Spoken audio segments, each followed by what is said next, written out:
90व्या वर्षीच्या आईचे गुडघे चांगले आहेत, पण त्याच्या मुलाच्या किंवा मुलीचे 70मध्ये 60मध्ये आपल्याला ऑपरेशन करावं लागलेलं आहे. सर्वप्रथम आणि मेजॉरिटी 80% लोकांना ऑपरेशनची गरज नसते. कुठलंही ऑपरेशन म्हणलं की आपण ते कसं टाळता येईल याचा विचार करतो. आणि दुसरा ऑप्शन आहे की टोटल नी रिप्लेसमेंट, ज्याच्यात गुडघ्याचा आतला आणि बाहेरचा दोन्ही भाग बदलला जातो.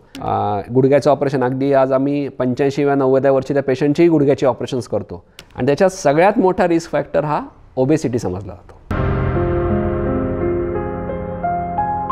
नमस्कार सर, सोशल नगरच्या आजच्या भागात आपलं खूप खूप स्वागत. कसे आहात? छान सर, मला फार इच्छा होती की आपल्याला ऑर्थो आणि नी रिप्लेसमेंट या विषयावर आपल्याला एक चर्चा घडवून आणायची होती. कारण आजकाल प्रत्येक घरात गुडघेदुखीचा एक तरी पेशंट आपल्याला सापडतोच आणि त्याच्याविषयी इतके गैरसमज आहेत. तर मला बेसिक प्रश्न हाच विचारायचा आहे सुरुवातीला की हाडाची दुखणी वयाच्या कितव्या वर्षापासून सुरू होतात? इथं आपण एक गोष्ट लक्षात घेतली पाहिजे की हाडाचं दुखणं आणि सांध्याचं दुखणं हे दोन वेगवेगळ्या एंटिटी आहेत. हाडाचं दुखणं, हाडं ठिसूळ होणं, ज्याला इंग्लिशमध्ये ऑस्टिओपोरोसिस असं म्हणतात.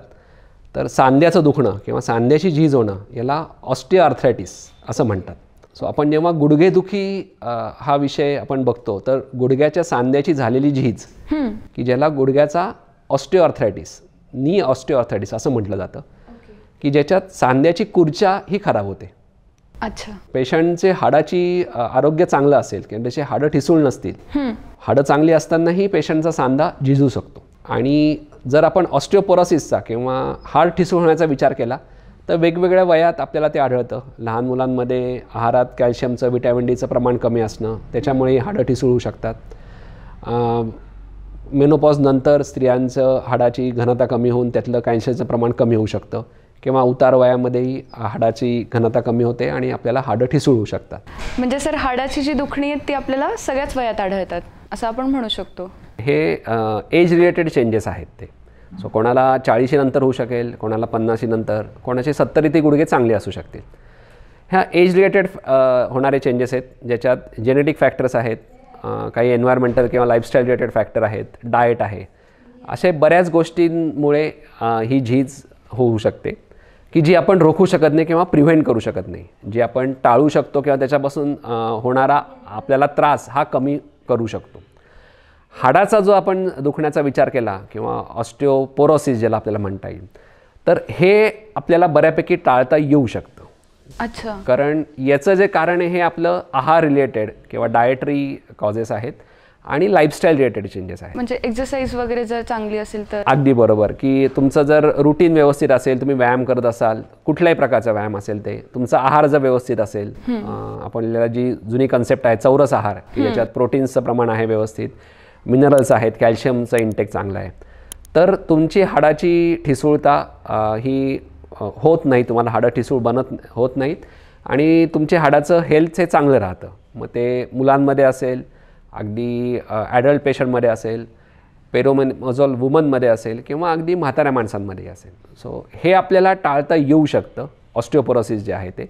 याच्याबद्दल माहिती असली पाहिजे. म्हणजे सर, आमच्या जनरेशनचं असं आहे की एक तर बसून काम आहे सगळं आणि जे फूड आहे तर आहार पण खूप बदललेला आहे. बरोबर. आणि बऱ्याचदा पेशंट माझ्याकडे गुडघेदुखीचे पेशंट येतात की पेशंटला गुडघ्याची झीज झालेली असते, खूप बाक आलेला असतो, चालता येत नसतं, की ज्याच्यासाठी आपल्याला सर्जरीचा सल्ला द्यावा लागतो. सो हा सल्ला दिल्यावर बऱ्याचदा शेवटी प्रश्न कॉमनली मला पेशंटचा मुलगा असेल, मुलगी असेल, विचारतात की आता ठीक आहे, माझ्या आईवडिलांना वयोमानाने हा त्रास झाला आहे ते ठीक आहे, मग मला होऊ नये म्हणून मी काय केलं पाहिजे? बरोबर. तर हा कॉमनली प्रश्न असतो. तर याच्यात आपण लक्षात घेतलं पाहिजे की आपलं डाएट आणि लाईफस्टाईल असेल तर आपण गुडघेदुखी ही पुढे ढकलू शकतो, आपण ती अवॉइड करू शकत नाही. कधी कधी असंही आढळतं की 90व्या वर्षीच्या आईचे गुडघे चांगले आहेत, पण त्याच्या मुलाच्या किंवा मुलीचे 70मध्ये 60मध्ये आपल्याला ऑपरेशन करावं लागलेलं आहे. अरे बाप. असेही कितीतरी केसेस आढळतात. सर, गुडघेदुखीसाठी मग कुठल्या कुठल्या प्रकारची ट्रीटमेंट केली जाते? गुडघेदुखीचं आपण जर ट्रीटमेंट ऑप्शन्सचा विचार केला गेला तर आपल्याला मुख्यत्वे करून 2 प्रकारात त्याचं वर्गीकरण करता येईल, की ऑपरेशन शिवाय ट्रीटमेंट, ज्याला कॉन्झर्वेटिव्ह ट्रीटमेंट असं म्हणतात, आणि ऑपरेटिंग ट्रीटमेंट, ज्याच्यात वेगवेगळ्या प्रकारचे ऑपरेशन्स अवेलेबल आहेत. सर्वप्रथम आणि मेजॉरिटी 80% लोकांना ऑपरेशनची गरज नसते. ओके. गुडघेदुखीचे सगळ्यात महत्त्वाचा गैरसमज लोकांचा असा असतो की मी या डॉक्टरांकडे जाणार नाही, कशाला जायचं, कारण सांगितलं तर मला गेलं तर मला ऑपरेशन सांगतील की जे मला करायचं नाही आहे. तर हा एक मोठा गैरसमज आपण दूर केला पाहिजे की गुडघेदुखी ही बऱ्याचदा अर्ली स्टेजमध्ये गोळ्या, औषधं किंवा बाकी कुठल्या पर्यायाने बरी होऊ शकते. त्याच्यात सगळ्यात महत्त्वाचं म्हणजे पेनकिलर्स आहेत की जे आपण मगाशी डिस्कस केलं, योग्य प्रमाणात तुम्ही डॉक्टरांच्या सल्ल्याने घेतले, गुडघेदुखीची सुरुवात आहे तर त्यातली झीज कमी नाही झाली तरी त्याची सूज कमी होते आणि पेशंटला जो गुडघ्याचा जडपणा आहे तो कमी होतो आणि चालणं फिरणं त्याचं व्यवस्थित होऊन जातं. हे योग्य प्रमाणात घेतलं तर याचा खूप चांगला फायदा होतो. त्याचा पुढचं स्टेज आहे की सपोज बरेच दिवस झाले पेशंट गोळ्या खातो आहे पण त्याला रिलीफ नाही आहे, तर मग अशा वेळेस त्याला एकतर फिजिओथेरपी हा एक सल्ला दिला जातो जो अर्ली स्टेजपासून आपण सुरुवात केला जातो. याच्यात गुडघ्याचे वेगळे व्यायाम आहेत, काही चेंजेस असतील तुमच्या डे टू डे रुटीनमध्ये, ज्याच्यात मांडी न घालणं किंवा जमिनीवर न बसणं आणि योग्य प्रकारे चालणं हा एक ऑप्शन्स आहेत, किंवा वेगवेगळ्या प्रकारच्या फिजिओथेरपी ट्रीटमेंट आहेत की ज्याच्यात शेक दिला जातो, करंट दिला जातो, त्यामुळे गुडघ्याची सूज कमी होऊ शकते. सो गोळ्या, औषधं आणि फिजिओथेरपी या दोन ऑपरेशन नाही लागत. नक्कीच. सो गोळ्या, औषधं आणि फिजिओथेरपी हा माझ्या मते मेन स्टे आहे अर्ली स्टेजमध्ये किंवा सुरुवातीच्या काळात, जो मेजॉरिटी लोकांना त्याचा फायदा होतो. जर हे सगळं करूनही जर फायदा झालेला नाही, पेशंटला रोजच्या चालण्या फिरण्यात बराच त्रास असेल, तर नेक्स्ट ऑप्शन्स आहेत की गुडघ्यातले वेगवेगळे इंजेक्शन्स. याच्यात मुख्यत्वे करून 2 प्रकार असतात. एक आहे स्टिरॉइडचं इंजेक्शन, वेदनाशामक, की जसं आपण वेदनाशामक गोळ्या म्हणल्या तसं वेदनाशामक गोळ्यांचा दुष्परिणाम असा की त्याचा पूर्ण शरीरावर त्याचा दुष्परिणाम होऊ शकतो. गुडघ्यातल्या इंजेक्शनचा फायदा आहे की त्याची जी काही ॲक्शन आहे फक्त ती गुडघ्यापुरती लिमिटेड आहे, बाकी शरीरावर त्याचा काही दुष्परिणाम होणार नाही आणि आपण ते त्यामुळे जास्त प्रमाणात देऊ शकतो. त्याची ॲक्शन जिथं गरज आहे त्याच ठिकाणी होते ती. सो गुडघ्यातलं स्टिरॉइडचं इंजेक्शन हा एक खूप चांगला ऑप्शन आहे जेव्हा ऑपरेशनची गरज नसते आणि पेशंटला चालाय फिरायला खूप त्रास आहे, तर अशा वेळेस गुडघ्यातल्या इंजेक्शननी पेशंटला रिलीफ मिळतो. दुसरं एक इंजेक्शन्स आहेत, नॉर्मली आपल्या गुडघ्यात ऑइल असतं की जे लुब्रिकेशन, वंगण म्हणून कार्य करतं. जेव्हा झीज व्हायला सुरुवात होते तेव्हा त्या ऑइलची घनता कमी होते, डेन्सिटी कमी होते आणि त्याचं जे काही बफर म्हणून ॲक्शन आहे, लुब्रिकेशनची ॲक्शन ती कमी होते. तर आता ते रिप्लेस करणारे इंजेक्शन्स निघालेले आहेत की जे आपण त्याच्यामुळे गुडघ्याचे ऑइलचं जे रिप्लेसमेंट आपण म्हणू किंवा त्याची घनता वाढवण्यासाठी ते करू शकतो. सो ते प्रीफिल्ड सिरिंज अवेलेबल असतात, तुम्हाला कुठलीही भूल न देता गुडघ्यात ते इंजेक्शन घेतलं जातं. याचा महत्त्वाचा फायदा हा की झीज झालेला भाग काही आपल्याला परत त्याची झीज भरून काढता येत नाही, पण झीजेचं प्रमाण आपण कमी करू शकतो. ज्या प्रमाणात ती झीज होती पुढची झीज कमी होऊ शकते, कमी होते ती, विशेषतः यंग पेशंटमध्ये. अगदी कोणाची 40शीत जेव्हा गुडघेदुखी सुरू होते आणि एक्सरेवर आपल्याला दिसतं की ती स्पेस कमी झालेली आहे, गॅप कमी झालेली आहे, तर अशा वेळेस हा एक इंजेक्शनचा ऑप्शन हा खूप चांगला पर्याय आहे त्याच्यात. या सगळ्याबरोबरच महत्त्वाचा घटक की डायटरी चेंजेस, लाईफस्टाईल चेंजेस म्हटलं तसं की मांडी न घालणं, 2 पायांवर न बसणं, रोजचं काही ना काहीतरी व्यायाम एक करत राहणं, चालणं असेल, लाईट जॉगिंग असेल, सायकलिंग असेल, कुठल्याही प्रकारचे जे पेशंटला सुटेबल असेल ते व्यायाम करत राहणं. याचा फायदा असा होतो की आपला गुडघा आखडत नाही, स्टिफनेस येत नाही किंवा स्टिफनेस कमी होतो आणि ज्याच्यामुळे त्याच्याशी निगडीत जे पेन आहे, मसल पेन आहे, ते बरंचसं कमी होऊन जातं. सो हा एक त्याचा खूप चांगला आपण म्हणू ट्रीटमेंट ऑप्शन अवेलेबल आहे. याच्याबरोबरच घरगुती उपाय बरेच जण पेशंट करतात आणि ते चांगले असतात, ज्याच्यात शेकणं आहे, लोकल हीट आहे की ज्याच्यामुळे स्नायूला आलेली सूज कमी होते. मग इलेक्ट्रिक पॅडनी शेकणं असेल किंवा अगदी साधं रबरी पिशवीत गरम पाणी म्हणून आपण शेकणं, ह्याचा खूप चांगला फायदा पेशंटला मिळतो. मग ज्याच्यात वेगवेगळ्या प्रकारचे तेल आहेत, जेल्स आहेत, मूव आहे, कॉमनली आपण ऐकतो बरेच पेशंट सांगतात की आमच्या घरी मूव आहे लावू का, तर हे जर तुम्ही खूप मसाज न करता लाईटली अप्लाय केलं तर काउंटर इरिटंट म्हणून त्याचा चांगला उपयोग होतो आणि पेन रिलीफसाठी त्याचं आपल्याला चांगली मदत मिळते. सर, हे झालं की ऑपरेशन नसतानाचं ट्रीटमेंट, आणि ऑपरेशनमध्ये मग काय काय प्रकार येतात त्यात? ऑपरेशनमध्ये मुख्यत्वे करून एक 3-4 प्रकार आहेत. सगळ्यात पहिलं म्हणजे दुर्बिणीतलं ऑपरेशन आहे, ज्याचं झीज झालेल्या गुडघ्यातमध्ये कमी रोल आहे, पण काही काही वेळेस त्या ऑपरेशननी एखादी जर चकती फाटलेली असेल, मेनिस्कल टेअर असेल, तर ते आपण रिपेअर करू शकतो सुरुवातीच्या स्टेजमध्ये. त्याचबरोबर काही काही पेशंटमध्ये तरुण वयामध्ये गुडघ्याला बाक असतो आणि बाकामुळे त्याला पेन आलेलं असतं, ज्याला याच्यात डिफॉर्मिटी असं म्हणतात किंवा अलाइनमेंट त्याची जन्मताच ही वाकडी असते, बाक आलेला असतो. जर अशा पेशंटमध्ये जर सांध्यामध्ये झीज फारशी नसेल आणि बाक आल्यामुळे त्याला जर वेदना जास्त होत असतील तर करेक्टिव्ह ऑस्टिओटॉमी किंवा थोडक्यात बाक सरळ करणं, गुडघ्यात वाकडा गुडघा सरळ करणं, अगदी सोप्या भाषेत सांगायचं तर हे ऑपरेशन केलं तर हे एखाद्या फ्रॅक्चरच्या ट्रीटमेंटसारखं असतं. त्या ठिकाणी आपण बाक सरळ करून जसं आपण प्लेट स्क्रून एखादं फ्रॅक्चर फिक्स करतो तसं ते ऑपरेशन केलं जातं. आणि तिसरा आणि महत्त्वाचा कॉमनली केला जाणारं ऑपरेशन म्हणजे गुडघ्याचं रिप्लेसमेंट, सांधा बदलणं किंवा नी रिप्लेसमेंट असं म्हणतात. मग यात पूर्णच आपल्याला सगळं बदलायला लागतं का? नाही, याच्यातही मुख्यत्वे करून 2 प्रकार आहेत, ज्याला एका म्हणतात युनिकॉन्डायलर किंवा पार्शल रिप्लेसमेंट, की ज्याच्यात फक्त झीज झालेला भाग बदलला जातो. म्हणजे ढोबळमानाने आपण जर पाहिलं तर फक्त 40% भाग आपण बदलतो, बाकीचा जो चांगला भाग आहे तो आपण तसाच ठेवतो. आणि दुसरा ऑप्शन आहे की टोटल नी रिप्लेसमेंट, ज्याच्यात गुडघ्याचा आतला आणि बाहेरचा दोन्ही भाग बदलला जातो. थोडक्यात पूर्ण सांधा बदलणं किंवा ज्याला आपण बोलीभाषेत वाटी बदलणं असं म्हणतो, तर हे केलं जातं. मग हे ऑपरेशन किती रिस्की असतात? रिस्की जर आपण म्हटलं तर हे इतकं पण रिस्की नाही आहे की अगदी एखादं आपण मेंदूचं ऑपरेशन आहे किंवा हृदयाचं ऑपरेशन आहे की ज्याच्यात आपल्याला जीवाला धोका असतो. हे ऑपरेशन तितकं रिस्की नक्कीच नसतं. त्याचं कारण असं की हे आपण ज्या फिटनेस प्रकार आहे की ज्या आधी ऑपरेशनच्या आधी भुलीसाठी लागणाऱ्या तपासण्या आहेत त्या सगळ्या करतो. त्या जर योग्य नसतील तर त्या योग्य होऊस तोपर्यंत आपण थांबतो. एखाद्याची शुगर वाढलेली आहे, BP वाढलेलं आहे, अजून काही किडनीचा त्रास आहे, ते आपण जेवढं नॉर्मल करता येईल ते करून ऑपरेशन करतो. दुसरं, भूल जी आहे आपल्याला पूर्ण भूल द्यायची गरज पडत नाही, आपण कमरेतनं भूल देतो. त्यामुळे हृदयावरचा त्रास किंवा ताण भुलीचा हा कमी असतो, त्यामुळे ती रिस्क एक तर कमी होते.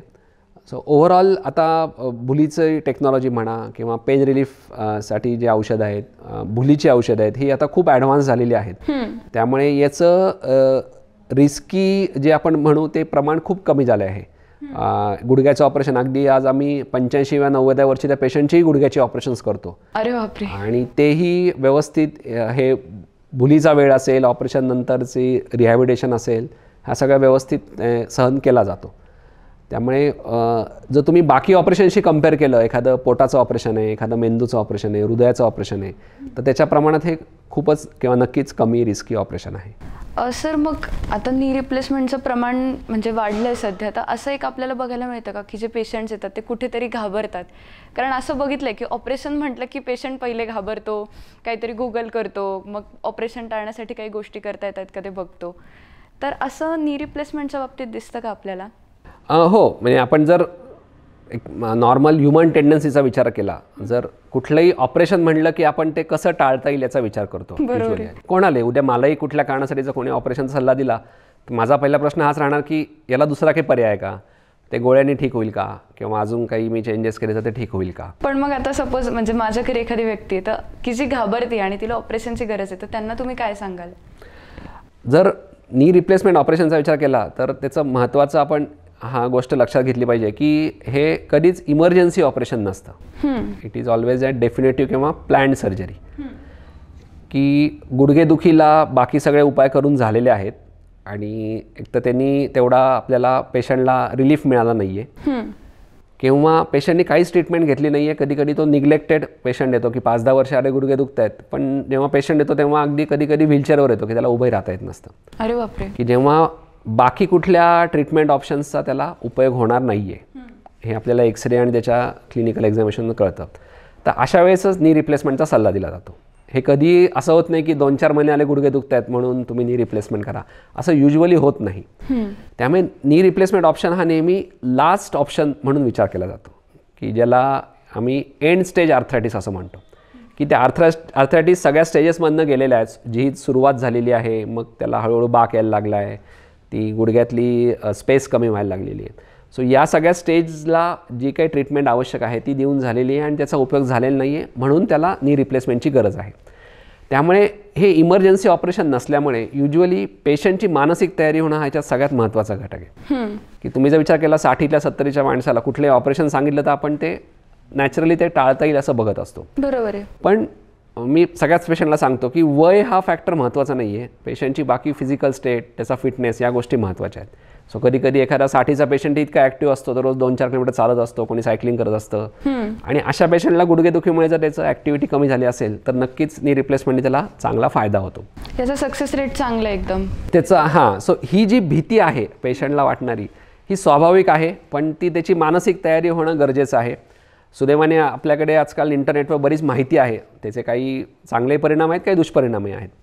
मी त्यातला माझ्या गेले 7-8 वर्षाच्या प्रॅक्टिसमध्ये हा रूल फॉलो करत आलेला आहे की सगळ्या पेशंटला मी सांगतो की तुमच्या घरात, तुमच्या आजूबाजूला कोणी नी रिप्लेसमेंटचं ऑपरेशन झालेला पेशंट असेल की जो आता रिकव्हरी झालेली आहे, 3-4 महिने व्यवस्थित चालतोय फिरतोय, सो तुम्ही त्यांना जाऊन भेटा, त्यांच्याशी चर्चा करा, त्यांना आधी काय त्रास होता, आता किती त्रास आहे. नी रिप्लेसमेंटचे आता खूप कॉमन झालेले ऑपरेशन बऱ्याच ठिकाणी केलं जातं आणि बरेच पेशंटचे ऑपरेशन झालेले आहेत. सो आपल्याला जो त्रास आहे तोही एखाद्या पेशंटला आधी होता आणि तो आता व्यवस्थित चालतोय किंवा त्या आजारातनं मुक्त झालेला आहे, हे जेव्हा तो पेशंट पाहतो ते त्याच्यासाठी सगळ्यात पॉझिटिव्ह फॅक्टर राहतो ऑपरेशन करण्यासाठी. मेंटली रेडी होतो. नाहीतर कॉमनली मी पाहतो की सगळेच जेव्हा पेशंट ऑपरेशनचा सल्ल्यासाठी येतात तेव्हा पेशंटचा मुलगा असेल, मुलगी असेल, नवरा बायको असेल, सगळ्यांनाच वाटत असतं अरे घरात इतका त्रास आहे, चालता फिरता येत नाही, ऑपरेशन केलं पाहिजे.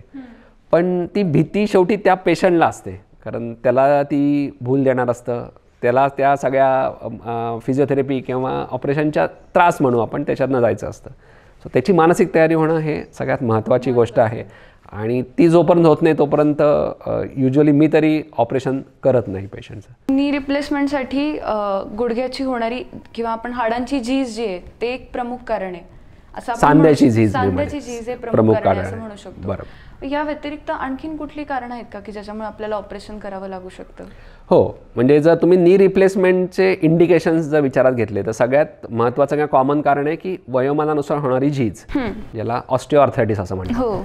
हे कारण सोडलं तर दुसरं महत्त्वाचं कारण आहे आमवात, की ज्याला इंग्लिशमध्ये रुमॅटॉइड आर्थरायटिस अशी कॉमन टर्म आहे. की ज्याच्यामध्ये फक्त गुडघाच नाही तर आपल्या शरीरातले बाकी सांधे असतील, मग खुव्याचा सांधा असेल, कोपर असेल, मनगट असेल, तर सगळ्या सांध्यातलं जे कुर्च्या असते सो ती डॅमेज व्हायला लागते. अच्छा. आणि हा एक प्रकारचा ऑटो इम्युन डिसीज आहे. सो ऑटो इम्युन डिसीज म्हणजे आपल्या शरीरातले जे पेशी आहेत किंवा घटक आहे तेच आपल्या अँटीबॉडीज त्याच्या अगेन्स्ट तयार होतात आणि ते डॅमेज केले जातात. पण मग हे कशामुळे होतं सर? हे अगेन याला जेनेटिक फॅक्टर आहे, म्हणजे हा एक आपल्याला प्रिव्हेंट करता येऊ शकत नाही. याचं जर महत्त्वाचं फॅक्टर घेतला तर नी रिप्लेसमेंटच्या दृष्टीने विचार केला तर रुमॅटॉइड आर्थरायटिस पेशंट हे बऱ्याचदा खूप यंग असतात. कॉमनली महिलांमध्ये अगदी 30च्या 40च्या महिलांमध्ये कधी कधी इतकी झीज झालेली असते की ज्यांना आपल्याला यंग एजमध्ये रिप्लेसमेंट करावं लागू शकतं. सो आमवात हे एक महत्त्वाचं कारण आहे की जे की आपल्याला कुठल्याही वयात होऊ शकतो. सुरुवातीला त्याला मेडिकल ट्रीटमेंट आणि ते आपल्याला कंट्रोल करता येऊ शकतं, पण जर नाही झालं तर शेवटचा उपाय हा ऑपरेशन असतो. तिसरा महत्त्वाचं जर आपण कारण विचारात घेतलं तर ज्याला इंग्लिशमध्ये म्हणता येईल पोस्ट ट्रॉमॅटिक आर्थरायटिस, म्हणजे तुम्हाला पूर्वी कधीतरी गुडघ्याला इजा झालेली आहे, एखादा ॲक्सिडेंट वगैरे ॲक्सिडेंट असेल, एखादी जुनी खेळतानाची इंजुरी असेल, कुठल्याही प्रकारचं कारण असेल की ज्याच्यामुळे आयदर त्याला फ्रॅक्चर झालेलं आहे गुडघ्यातल्या हाडांचं किंवा तिथले जे लिगामेंट आहेत, दोरी असेल किंवा मधली चकती ज्याला मेनिस्कस म्हणतात, सो त्याला इंजुरी झाली आहे, ते फाटलेलं आहे आणि जे काही कारणाने त्याची योग्य ट्रीटमेंट घेतली गेलेली नाही आहे तेव्हा, मग ते 5 वर्षापूर्वी असेल, 10 वर्षापूर्वी असेल, आणि ती ट्रीटमेंट न घेतल्यामुळे नॉर्मली त्या पेशंटला जी झीज होणारी असते ती लवकर किंवा कमी वयात होऊ शकते. किंवा जर हाड आपण आहे ते फ्रॅक्चर झालेलं आहे आणि ते हाड जर नीट जुळलं नाही तर ते न जुळलेलं हाड किंवा वेडंवाकडं जुळलेलं हाडामुळे त्या गुडघ्याच्या सांध्याची झीज लवकर होते. तर अशा पेशंटलाही शेवटचा उपाय म्हणून आपल्याला नी रिप्लेसमेंटचा वापर करावा लागू शकतो. गावाकडे आणि शहराकडे काही फरक वाटतो का की जेव्हा पेशंट येतो आणि आपण असं डिस्कशन होतं की सर्जरी करणारे वगैरे, तर तो डिफरन्स जाणवतो काही? मी गेले आता 10-12 वर्ष झाले नी रिप्लेसमेंट करत आहे. सुरुवातीच्या काळात जेव्हा प्रॅक्टिस सुरुवात केली तर नी रिप्लेसमेंट हे एवढं कॉमन लोकांना माहिती नव्हतं. आधी गुडघेदुखीसाठी ऑपरेशनची गरज आहे हे सांगितल्यावर पेशंटला वाटायचं की नाही, ऑपरेशननी काय फरक पडणार आहे माझ्या रोजच्या जीवनामध्ये, किंवा हे वयोमानाने झीज होतच राहणार आहे, ऑपरेशन कशाला करायचं, मला काहीतरी गोळ्या औषधं द्या, असा सूर असायचा. त्याच्यानंतर जसं जसं लोकांना माहीत झालं की कोणीतरी आजूबाजूचे लोक, नातेवाईकांचं ऑपरेशन झालं आहे, पेशंट चालतोय फिरते, तर मग नंतरचा बऱ्याच पेशंटचा मुद्दा असा असायचा की मला या वयात कशाला एवढं चालायचं आहे, आता माझ्या घरी माझ्या मुलं आहेत, सुना आहेत, हाताला काम करणारे लोक आहेत, सो मला काही गरज नाही, तुम्ही मला फक्त गोळ्या औषधं द्या, बरे मला चालता नाही आलं तरी चालेल. तेच जर आपण कोविडनंतर विचार केला की जेव्हा ओव्हरऑलच सगळ्यांचा अवेअरनेस वाढलेला आहे की आपण आता हेल्दी राहणं गरजेचं आहे, रोजचा व्यायाम, योग्य आहार राहणं गरजेचं आहे. आणि दुसरा एक सोशल फॅक्टरचा विचार केला की आजकाल शहरीकरण वाढतं आहे, ग्रामीण भागातही लोक शेती कमी करत आहेत, लोक शहरात नोकरी करण्यासाठी जात आहेत. तर आता पूर्वी जी न्यूक्लिअर फॅमिली होती तर ती आता गावातही बऱ्याच ठिकाणी आढळून आलेली आहे. जॉईंट फॅमिलीपेक्षा न्यूक्लिअर फॅमिली, की ते नवरा बायको दोघं राहत असतात. मग ते कोणीतरी रिटायर झालेलं एखादा शिक्षक असेल किंवा सरकारी नोकर असेल किंवा ते शेतकरी असतील, पण शहरात आहेत, ते तिथं राहणारे दोघंच जण आहेत. आजूबाजूला नातेवाईक आहेत पण घरात राहणारे दोघंच जण आहेत. त्यामुळे आता त्यांनाही लक्षात येतं की आज जर एखादा 60चं कपल असेल तर ते दोघं जर व्यवस्थित हेल्दी असतील, त्यांची तब्येत चांगली असेल तर ते एकमेकाला पूरक आयुष्य जगू शकतील आणि ते त्यांचं रिटायरमेंट लाईफ एन्जॉय करू शकतील. बरोबर. गुडघेदुखी काय, कुठल्याच आजाराने जर एखादा पेशंट डिसेबल झाला असेल तर तो डिपेंडंट होतो आणि त्याला लागणारी जी हेल्प आहे, मनुष्यबळ आहे, ते आजकाल गावातही अवेलेबल नाही आहे. त्यामुळे आपण हे म्हणून आपण एक वेस्टर्न फॅक्टर आपल्याला म्हणता येईल आपल्या सिव्हिलायझेशनमध्ये की लोकांना तुम्ही स्वतः इंडिपेंडंट चालता फिरता राहणं हे खूप गरजेचं आहे. भले तुमचं वय 60चं असेल, 70चं असेल किंवा 80चं असेल, तर डिपेंडन्सी नको. तर या गोष्टीमुळे किंवा हे रिअलायझेशन झाल्यामुळे आजकाल ग्रामीण भागातले पेशंटही जेव्हा ऑपरेशनचा सल्ला दिला जातो तेव्हा ते ऑपरेशन करण्यासाठी विलिंग असतात किंवा त्यांचा रेडीनेस हा जास्त असतो. आता मला धडधाकट राहायचंय, मला छान राहायचंय. अगदी बरोबर.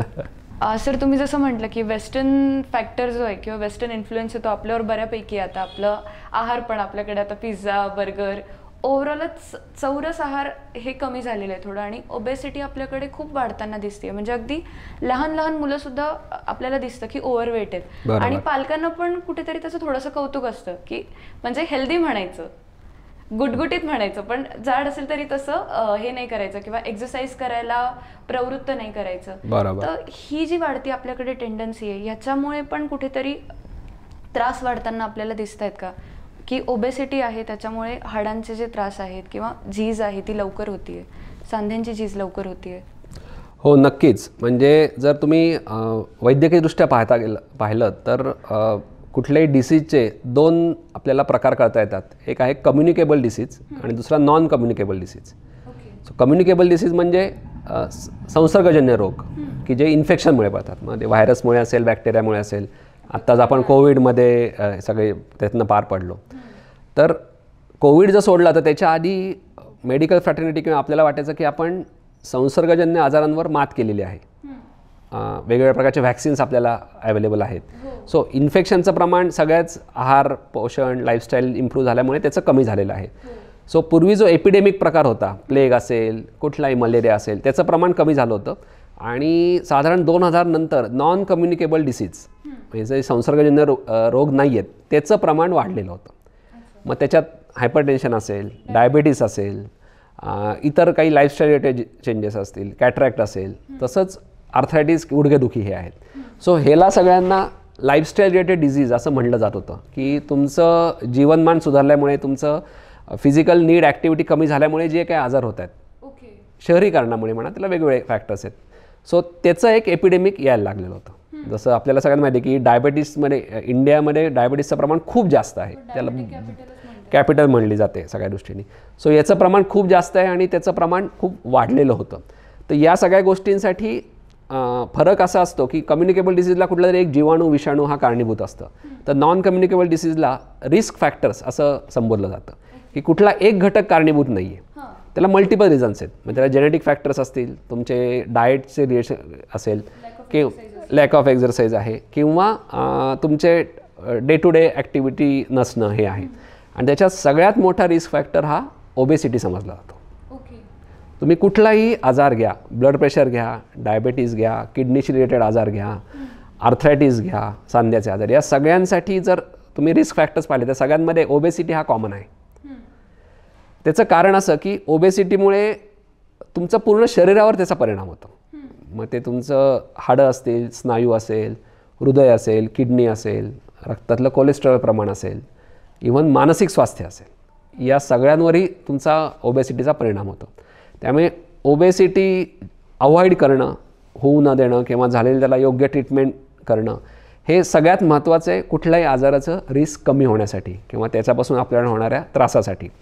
गुडघेदुखीचा विचार केला तर ज्यांचं वजन जास्त आहे, जे खूप ओबेज सुपर ओबेज आहे, की ज्यांचा BMI 30-35पेक्षा जास्त आहे, तर अशा पेशंटला जर काही कारणाने त्यांना स्वतःहून वजन कमी करता आलं, डाएट म्हणा, हालचाली म्हणा, तर नक्कीच गुडघेदुखीचा त्रास कमी होतो. ती झीज रिव्हर्स होत नाही, पण त्याचा त्रास जाणवणारा कमी होतो.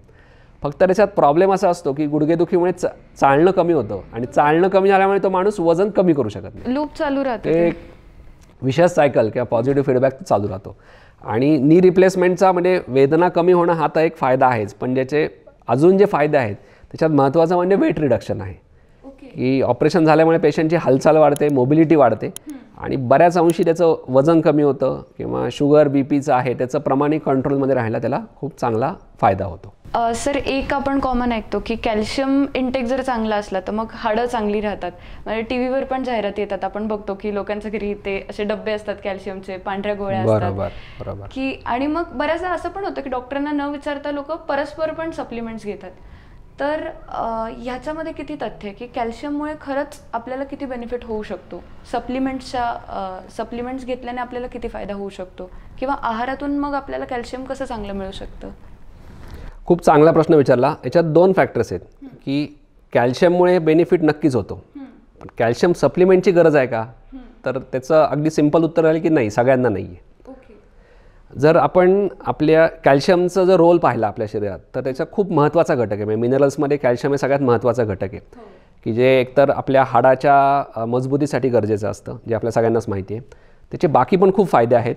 रक्ताचं जे क्लॉटिंग असतं, रक्त गोठणं, हे एक आपल्याला दिलेलं वरदान आहे. तुमचं जर रक्त गोठलं नाही तर तुम्हाला खूप मोठे मोठे आजार होऊ शकतात. सो रक्त गोठण्याची जी एक किचकट प्रक्रिया आहे त्याच्यात कॅल्शियम हा एक महत्त्वाचा घटक आहे. हे सोडलं तर वेगवेगळे हॉर्मोन्स आहेत, तर त्याच्या ॲक्शन्समध्येही कॅल्शियमची आपल्याला गरज लागते. आणि अजून एक महत्त्वाचं म्हणजे हाडांबरोबरच स्नायू जे आहेत, मग ते आपले स्केलेटल मसल्स किंवा हातापायाचे स्नायू असतील किंवा हृदयाचे स्नायू असतील, यांचं जे आकुंचन होतं आणि प्रसरण पावतं, तर याच्यात सेल्युलर लेवलला कॅल्शियम हा खूप महत्त्वाचा घटक आहे. म्हणजे आपल्या वेगवेगळ्या सेल्स जर पाहिल्या आपण तर त्याच्या सेल्युलर फंक्शनमध्ये बेसिक मॉलिक्युलर लेवलला कॅल्शियम हा खूप महत्त्वाचा घटक आहे. सो फक्त हाडासाठी नाही, आपण कॅल्शियम म्हटलं आपल्याला वाटतं हाडं आणि दात मजबूत राहण्यासाठी, पण त्याच्याबरोबरच त्याला बाकी पण बरेच रोल्स आहेत कॅल्शियमच्या याचे. त्यामुळे आपल्या ओव्हरऑल आहारामध्ये कॅल्शियम रोज असणं हे खूप महत्त्वाचं आहे. आता आपण जर म्हटलं की अगदी चौरस आहार नाही, तरी आपण जे काही रोज आपल्या वेगवेगळ्या कल्चरनुसार जे काही जेवण घेतो, मग ते व्हेजिटेरियन असेल, नॉन व्हेजिटेरियन असेल, पोळी आहे, भाकरी आहे, भात आहे, भाजी आहे, वरण, सॅलड्स आहेत, हे आपण साधारण रोज जेवतो. साधारण आठवड्यातले 4-5 दिवस जरी म्हणू आपण जेवत असतो.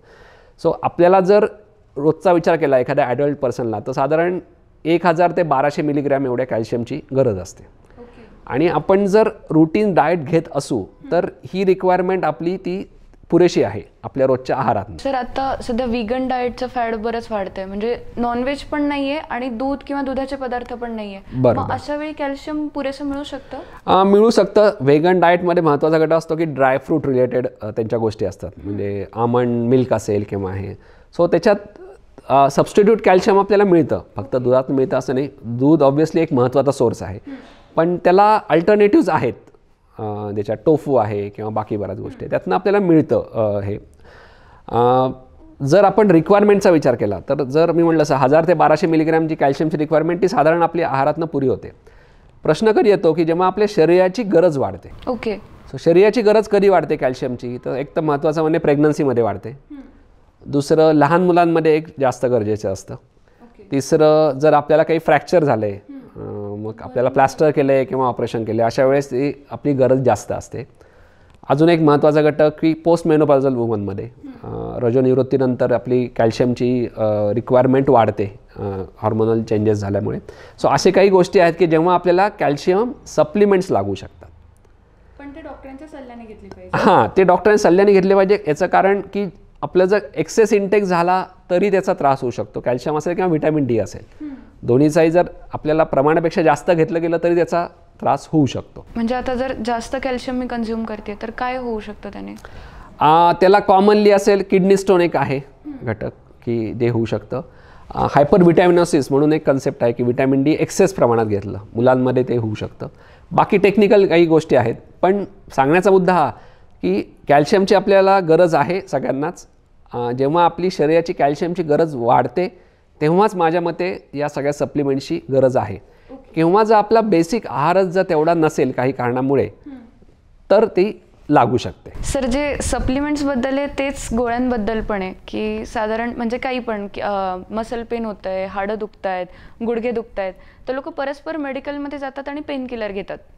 कधी कधी असं पण होतं की एखाद वेळ डॉक्टरांनी फॅमिली डॉक्टरने एखादी गोळी प्रिस्क्राईब केलेली असते टेम्पररी, पण लोक तेच पेन किलर पुन्हा पुन्हा जाऊन मनाने घेत राहतात.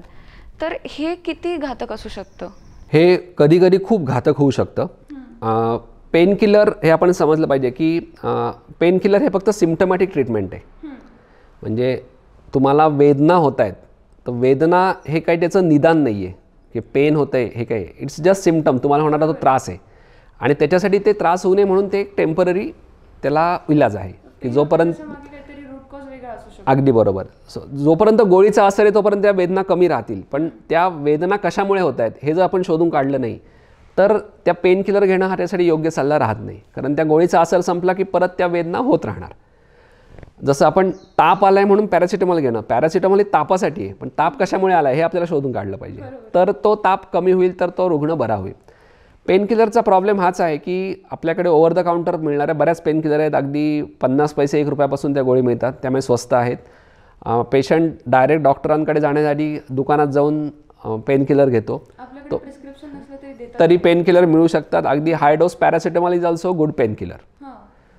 सो ते घेतली जाते, ते स्वाभाविक आहे सपोज. पण ते जर तुम्ही 3, 4, 5 दिवस घेतली आणि फरक नाही पडला आणि तर तुम्ही डॉक्टरांचा सल्ला घ्या, ते योग्य राहील. होतं काय बऱ्याचदा की एकतर पेशंट डॉक्टरांकडे आता पेन किलर घेत राहतो किंवा जे काही आजार आहेत की जे वयोमानाने होणारे आजार आहेत किंवा अजून काही आहे, पाठदुखी आहे, कंबरदुखी आहे, तर पेशंटला त्याच्यात आपल्याला सोपा आणि क्विक इलाज हवा असतो. सो तुम्ही कुठल्या पेशंटला सांगितलं की तू रोज व्यायाम कर, स्ट्रेचिंग कर, चालत जा, तर तुझी पाठदुखी मानदुखी कमी होईल, तर तो ऐकणार नाही. त्याला तो सांगे की नाही मला कुठली गोळी द्या, ते मी रोज घेतो, माझ्याकडे तेवढा वेळ नाही आहे किंवा अजून काही कारणामुळे. मग ही गोळी त्याला आपण एखाद्या डॉक्टरने दिली, 5 दिवस दिली, 10 दिवस दिली, त्याच्यानंतर तो पेशंटला ते रिलीफ वाटतो आणि पेशंटला वाटतं ठीक आहे आता आपण गोळ्यात घेत राहू, बाकीच्या आजारापेक्षा हे सोपं आहे बाकीच्या इलाजापेक्षा. मग ती जर तुम्ही सलगच महिना 2 महिने घेत राहिली तर त्याच्यामध्ये दुष्परिणाम होतात, ज्याच्यामध्ये सगळ्यात महत्त्वाचं एक तर ॲसिडिटी. कुठल्याही पेन किलर तुम्ही जास्त घेतली तर ॲसिडिटी वाढते, ॲसिडिटीने बाकीचे पण त्रास होतात, ॲसिडिटी बाकी त्रास होतात. अगदी कधी कधी एक्स्ट्रीम कंडिशनमध्ये अल्सर होऊन आपल्याला पोटाचा मोठा आजार होऊ शकतो, पेप्टिक अल्सर किंवा जठराचा अल्सर होऊ शकतो. हे एक त्याचं कारण आहे. दुसरं, तुम्ही जर पेन किलर कंटिन्यूअस घेत राहिला आणि त्याच्याबरोबर तुम्हाला डायबिटीस आहे किंवा अजून काही किडनीचा आजार आहे तर त्याच्यामुळे किडनीवर खूप वाईट परिणाम होऊ शकतो. अगदी तुम्ही 8-10 दिवस जरी अनइंडिकेटेड किंवा सल्ल्याशिवाय जर एखादी पेन किलर घेतली जी स्ट्रॉंग आहे खूप, तर तुमचं किडनीचं कार्य बंद पडू शकतो, तुमची युरिया क्रिएटिनिन लेवल एकदम वाढू शकते, पूर्ण बंद होऊ शकतं. म्हणजे तुम्हाला अगदी कधी कधी डायलिसिसही लागू शकतं. इतकंही हे म्हणतात, ज्याला इंग्लिशमध्ये ॲनाल्जेसिक नेफ्रोपॅथी एक संकल्पना आहे. हे सगळ्यांमध्येच होईल असं नाही, पण हे होऊ शकतं. त्यामुळे डॉक्टरांचा सल्ला घेणं महत्त्वाचं तर सल्ला घेणं महत्त्वाचं आहे. याचं कारण मी म्हटलं तसं की पेन किलर हा त्याच्यावर इलाज नाही आहे, तो तात्पुरता इलाज आहे, तो त्या सिम्पटमवर किंवा त्या लक्षणावर इलाज आहे. पण तुम्ही कुठल्याही आजाराकडे जेव्हा पाहता तेव्हा आजाराचं कारण तुम्ही जर ट्रीट केलं तर तो आजार बरा होतो आणि तर त्या पेशंटला फायदा होऊ शकतो. नी रिप्लेसमेंटची सर्जरी साधारण भारतात कधीपासून सुरू झाली? नक्की डेट असं आपल्याला सांगता येणार नाही कारण आपल्याकडे रजिस्ट्री नाही. पण जर आपण विचार केला की सगळ्या सामान्य जनतेला हे ऑपरेशन माहिती कधी झालं तर आपल्याला नक्कीच 1998 सालचा आपल्याला विचार करावा लागेल. कारण तेव्हा आपले पंतप्रधान अटल बिहारी वाजपेयीजींचं मुंबईला ऑपरेशन झालं होतं. तेव्हा नी रिप्लेसमेंट एका भारतीय वंशाच्या सर्जननीच, जो अमेरिकेत स्थित आहेत, त्यांनी येऊन ते ऑपरेशन केलं होतं. डॉक्टर चित्तरंजन राणावत म्हणून, की जे नी रिप्लेसमेंटचे एक पायोनियर किंवा पितामह समजले आता जगभरात. तर त्यांनी येऊन ते ऑपरेशन मुंबईला केलं होतं. आणि तेव्हा मीडिया आणि याच्यामुळे हे सगळ्या लोकांना माहीत झालं की गुडघ्याचं सांधेबद्दल ऑपरेशनही केलं जातं, होऊ शकतं. त्याच्या आधीही ऑपरेशन्स होत होती हॉस्पिटल्समध्ये, ते करणारे डॉक्टर्सही होते, पण ते कमी प्रमाणात होते. कारण त्याचं टेक्नॉलॉजी पण असेल, त्याचं स्किल्स किंवा नॉलेज हे आपल्याकडच्या डॉक्टरांना तेवढं अवेलेबल नव्हतं. जे काही आपण शिक्षण घेऊन अमेरिका किंवा इंग्लंडमधून जे डॉक्टर येत होते त्यांना ते माहीत होतं, त्याचे स्किल्स, आणि नंतर ते हळूहळू पॉप्युलर होत गेलं. आता त्याचे स्किल्स असलेले डॉक्टर्स, त्याची टेक्नॉलॉजी ही खूप ॲडव्हान्स झालेली आहेत आणि आपल्याकडेही ती अवेलेबल आहे. आता इझिली होऊ शकते ती इझिली surgery. होऊ शकतात ते. सर तुम्ही जसं म्हटलं की कधी काही कारणांमुळे तरुण वयात सुद्धा ही सर्जरी करावी लागू शकते, पण मग जर तरुण वयात ही सर्जरी झाली असेल तर ती लाईफ लॉंग राहते का? म्हणजे पुढे परत कधीतरी त्यांना ऑपरेट करावं लागू शकतं का? हा खूप कॉमन प्रश्न आहे. साधारण 55-60च्या पुढे जेव्हा आपण ऑपरेशन करतो तेव्हा आपलं वयोमान, वाढणारं वय आणि गरज याचा विचार केला तर ते ऑपरेशन हे फायनल किंवा लाईफ लॉंग ऑपरेशन होऊन जातं. पण मी मगाशी सांगितलं तसं आमवाताच्या पेशंटमध्ये कधी कधी 40मध्ये ही ऑपरेशन करावं लागू शकतो आणि ऑपरेशन नंतर पेशंट तरुण असतो, ॲक्टिव्ह असतो, यंग असतो. सो त्याला अशा पेशंटला काही वर्षांनी म्हणजे अगदी 2-5 वर्षात नाही पण एक 15, 20, 25 वर्षांनी असेल हा सांधा पण झीज होऊन आपण जो कृत्रिम सांधा बसवलेला आहे त्या सांध्याची पण झीज होऊन आपल्याला नवीन ऑपरेशन लागू शकतं, ज्याला रिव्हिजन नी रिप्लेसमेंट असं म्हणतात. ओके. याचं प्रमाण खूप कमी आहे. मी जेव्हा 2011 साली जर्मनीला गेलो होतो रिव्हिजन रिप्लेसमेंटच्या फेलोशिपसाठी, तर तेव्हा तिथं दुसऱ्यांदा किंवा काही काही पेशंट्स तिसऱ्यांदा रिव्हिजन करावे लागायची पेशंट्सही असे होते. आपल्याकडे ओव्हरऑल खर्च, या सांध्याचा खर्च, ऑपरेशनचा खर्च याच्यामुळे इव्हन आजच्या घडीला याचं प्रमाण खूप कमी आहे. माझ्याकडे एक 2-3 महिन्यातनं एखादा पेशंट असा येतो की जो रिव्हिजन सर्जरी करतो. पेशंटला गरज जरी असली तरी आर्थिक कारणामुळे असेल किंवा बाकीच्या काही समजुतीमुळे ते केलं जात नाही. पण तरुण वयात जेव्हा ऑपरेशन केलं जातं किंवा करण्याचा सल्ला दिला जातो तेव्हा आम्ही सगळ्याच पेशंटला याची कल्पना देतो की काही वर्षांनी तुम्हाला परत ही एक ऑपरेशन लागू शकतं, पण तो कालावधी नक्कीच 15-20 वर्षापेक्षा कमी नसतो. सर आता आपण ऑपरेशनबद्दलचे इतके सगळे फायदे डिस्कस केले, तर असे म्हणजे काही मिथ्स आपण म्हणू शकतो की गैरसमज आहेत या ऑपरेशनबद्दल, असं काय आढळतं? अगदी बरोबर. गैरसमज तर बरेच आहेत. सगळ्यात महत्त्वाचा किंवा कॉमनली प्रश्न जो लोकांना वाटत असतो की ऑपरेशन नंतर मला मांडी घालता येणार नाही.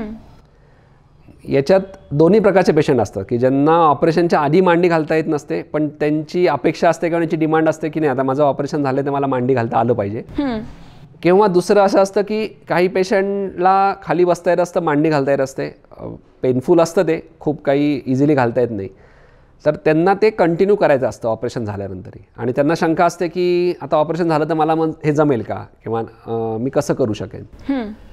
आपण जर याच्यातले ॲडव्हान्समेंट किंवा डेव्हलपमेंट पाहिली तर मांडी घालणं आणि खाली बसणं, 2 पायांवर बसणं असेल, या गोष्टी ह्या कल्चर निगडीत आहेत. म्हणजे तुम्ही जर वेस्टर्न कल्चरचा विचार केला, युरोपियन किंवा अमेरिकन लोक, तर त्यांना याची गरज फारशी नसते एवढी. आपल्याकडे पण जर आपण घालून बसतो आपण. अगदी बरोबर. एशियन पॉप्युलेशन असेल, इव्हन अरेबिक असेल, त्यांचा विचार केला तर मांडी घालून बसणं किंवा नमाज पडण्यासाठी खाली बसणं, याच्यात त्यांना गुडघ्याची हालचाल ही 90-100 डिग्रीपेक्षा जास्त होणं अपेक्षित असतं. आणि या आपल्या रोजच्या दैनंदिन जीवनाशी निगडीत गोष्टी आहेत. हे आपल्या दृष्टीने खूप महत्त्वाचं फॅक्टर आहे. हे रिअलाईज झाल्यानंतर सांधे बनवणाऱ्या कंपनीही गेल्या 8-10 वर्षामध्ये त्यांनी त्यांच्या सांध्याच्या डिझाईनमध्ये बरेचसे चेंजेस केले आहेत की ज्याच्यामुळे ऑपरेशन नंतरही आपल्याला नैसर्गिक गुडघ्याची जी हालचाल असते, साधारण आपण जर रेंजचा विचार केला की आपला नॉर्मल गुडघा किती वाकतो, तर पूर्ण सरळ म्हणजे 0 डिग्रीपासून 130 ते 140 डिग्रीपर्यंत आपला गुडघा वाकू शकतो. आपल्या रोजच्या जे काही आपल्याला दैनंदिन जीवनातल्या गोष्टी असतात, जिना चढणं असेल, खुर्चीवर बसणं असेल, याला एक 100 ते 160 डिग्री एवढी मुवमेंट सफिशियंट असते. पण जसं आपण आत्ता म्हणलं मांडी घालणं, खाली बसणं, याला आपल्याला गुडघ्याची हालचाल अजून जास्त लागते.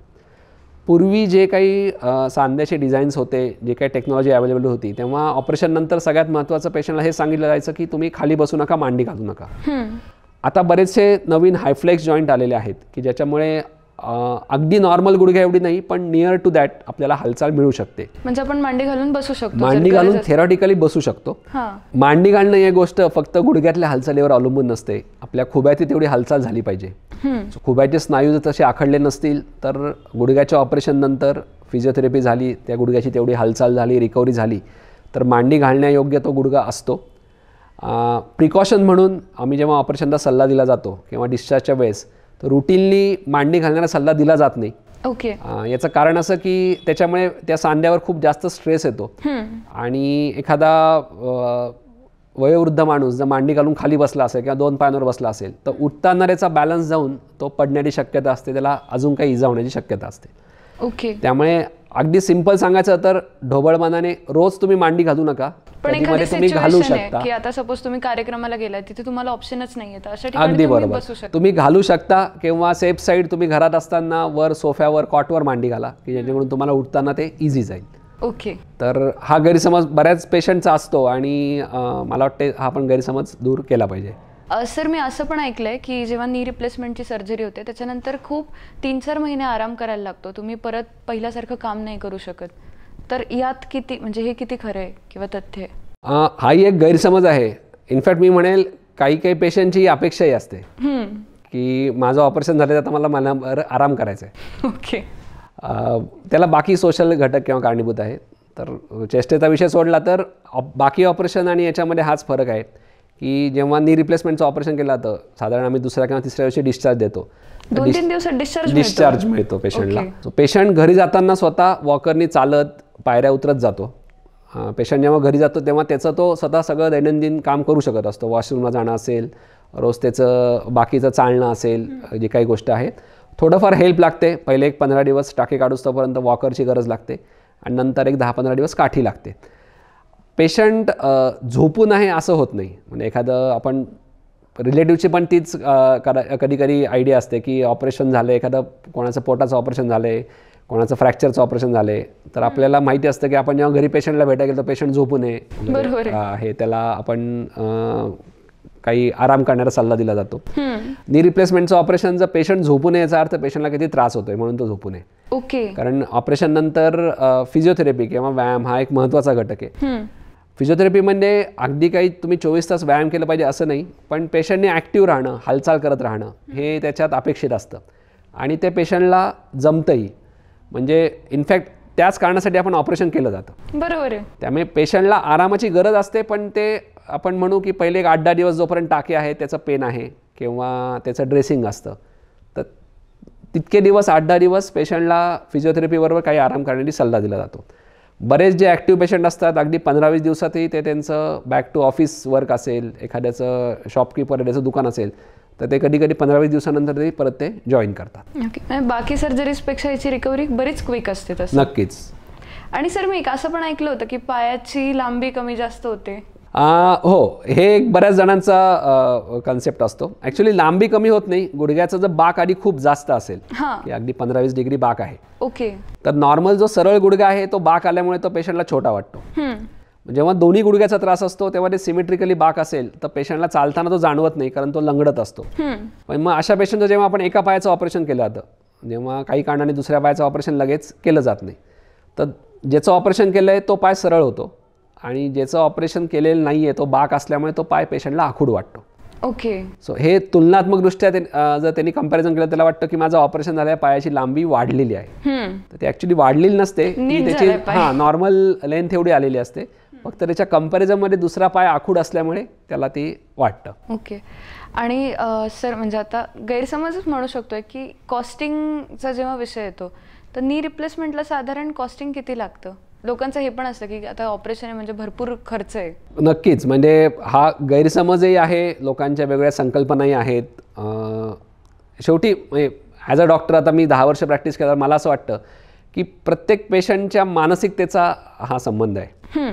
की तुम्हाला तीच एखादी 100 रुपयाची गोष्ट कधी कधी स्वस्तही वाटेल, तुम्ही इझिली खर्च कराल, पण तेच 100 रुपये जर तुम्ही वेगळ्या मूडमध्ये असाल, तुमची मानसिक कंडिशन वेगळी असेल, तर तेच 100 रुपये तुम्हाला खूप कॉस्टली वाटतात. लोक हॉटेलिंगवर तेवढे पैसे स्पेंड करतात, पण हेच इन्शुरन्स घ्यायचं म्हटलं की मग कुरकुर करतात. अगदी बरोबर.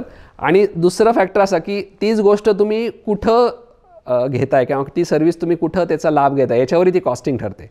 म्हणजे आपण साधं म्हणू, एखादं वडापाव आहे की तो गाडीवर 15-20 रुपयाला मिळेल, तोच तुम्ही एखाद्या हॉटेलमध्ये गेला तर कदाचित त्याची किंमत 40-50 रुपये असेल. बरोबर. आणि तोच तुम्ही एखाद्या 5 स्टार हॉटेलमध्ये खा, तो कदाचित 500 रुपये. गोष्ट तीच आहे, थोडीफार क्वालिटी बदलेल, पण बाकी सर्व्हिस लॉजिस्टिक्स वेगळ्या असल्यामुळे त्याची कॉस्ट बदलते. So knee replacement as a surgery आपण जर विचार केली तर आता गेले 5 वर्षापासून सरकारने सांध्याची जी किंमत आहे ती रेग्युलराईज केली आहे.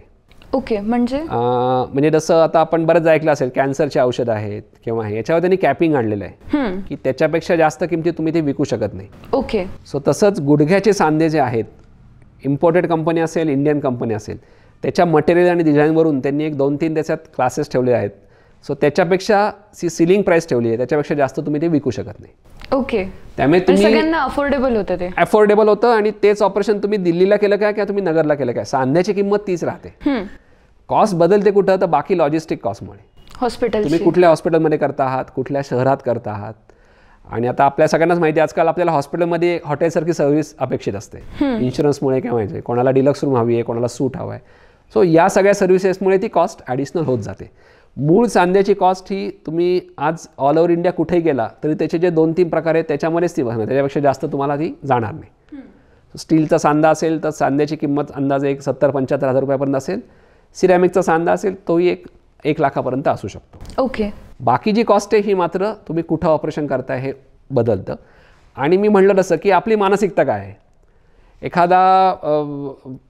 मी म्हणलं असं की अगदी 70-75 वर्षाचा पेशंट जो ॲक्टिव्ह आहे, सपोज एखादा तो रिटायर्ड आर्मी पर्सन आहे, रिटायर्ड एखादा प्रोफेशनल प्लेअर आहे की जो खूप ॲक्टिव्हिटीची लाईफस्टाईल आहे आणि रोजचं तो 4-5 किलोमीटर सायकलिंग करतोय, चालतोय, पोहतोय आणि त्याला वर्षभरापासून गुडघेदुखीमुळे हे सगळं जमत नाहीये, तर त्याचा प्रायमरी एम असतो की नाही मला काही करून ते मला बॅक टू नॉर्मल ती लाईफस्टाईल हवी आहे. बरोबर. So he is willing to spend. त्याला त्याचं वाटत नाही जर हे ऑपरेशनला आपल्याला 1.5-2 लाख रुपये लागतात तर.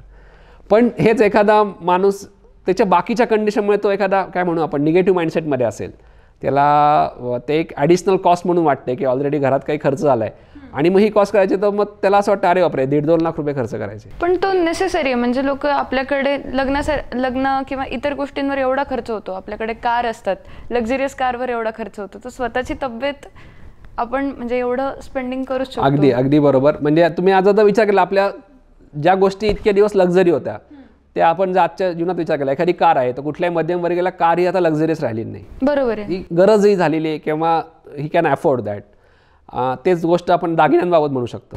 सोन्याचा सध्या भावाचा विचार केला गेला तर एखादा नेकलेस आहे तुम्हाला 1.5-2 लाखाच्या खाली मिळणार नाही. बरोबर आहे. एखादा फ्लॅट आहे, जमीन घेणं आहे, त्याला तर आपल्याला कितीतरी लाखो करोडोंमध्ये आपल्याला पैसा खर्च करावा लागतो.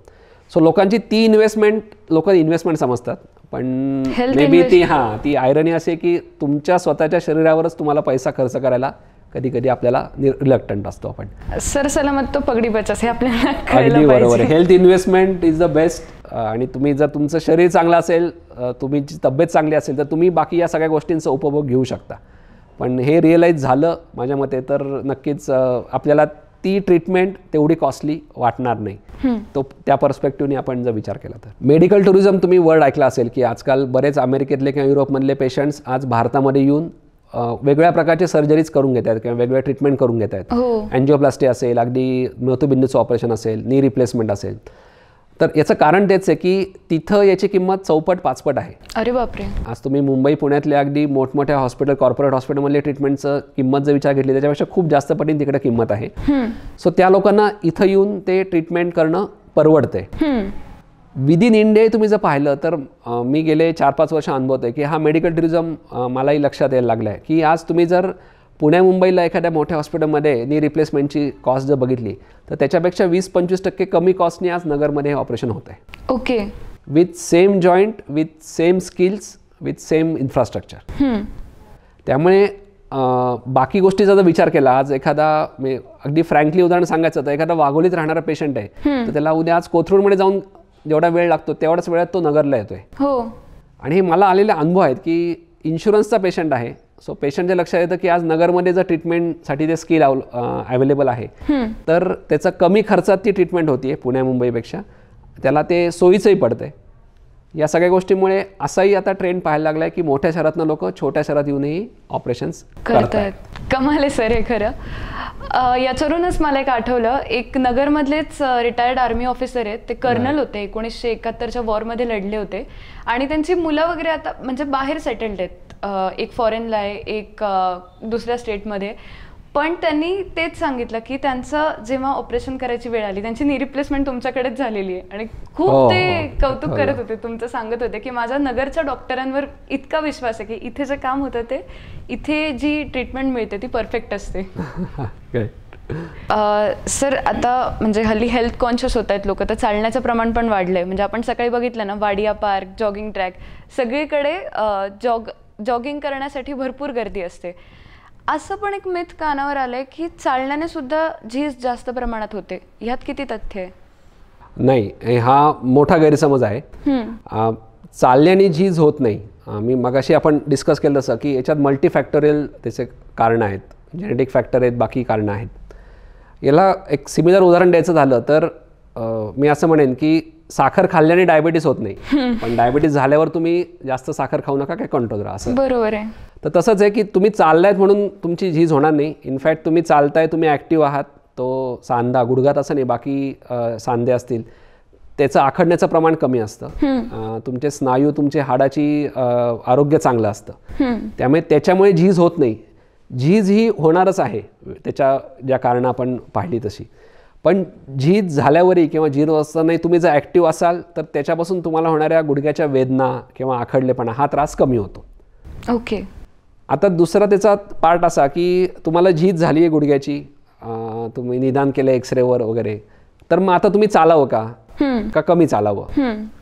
त्याचंही उत्तर मी असंच म्हणेन की ठीक आहे, तुम्हाला खूप गुडघ्याच्या वेदना होत आहेत, तुम्ही काहीतरी ट्रीटमेंट घ्या, त्या स्टेजनुसार तुम्हाला गोळ्या, इंजेक्शन, तुम्ही 8, 10, 15 दिवस, महिनाभर तुमच्या ॲक्टिव्हिटी रिस्ट्रिक्टेड ठेवा, कमी ठेवा. अगदी झोपून राहायची गरज नाही, पण वेगळ्या एक्सेस व्यायामाची गरज नाही.